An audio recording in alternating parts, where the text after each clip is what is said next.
இனி விரிவான செய்திகள். கடந்த 2 நாட்களுக்கு முன் 100க்கும் மேற்பட்ட கல்லூரி மாணவர்கள் மாவட்ட ஆட்சியரை சந்தித்து மனு கொடுத்தனர்.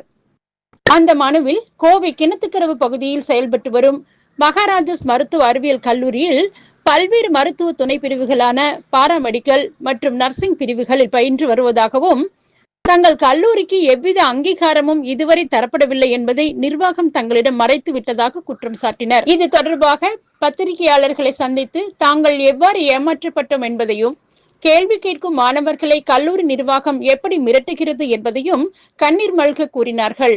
இன்ஸ்டிடியூட் ஆஃப் மெடிக்கல் சயின்ஸ்ல வந்து செகண்ட் இயர் படிச்சிட்டு இருக்கேன், MLT. இங்க வந்து நாங்க எல்லாருமே மிடில் கிளாஸ் ஃபேமிலி அப்படின்றதுனால அலைடு ஹெல்த் சயின்ஸ் பத்தி காலேஜஸ் சர்ச் பண்ணும்போது கூகுள்ல எங்க நம்பர் அவங்க சர்ச் பண்ணி எடுத்துட்டு, இந்த மாதிரி எங்க காலேஜ்ல மத்த காலேஜ் கம்பேர் பண்ணும்போது ஃபீஸ் கம்மி, அதே மாதிரி எங்க கிட்டயே ஹாஸ்பிட்டல்ஸ் எல்லாம் இருக்கு, நிறைய ஃபெசிலிட்டிஸ் எங்க கிட்டே இருக்குன்னு சொல்லி எங்களை அட்மிஷனுக்கு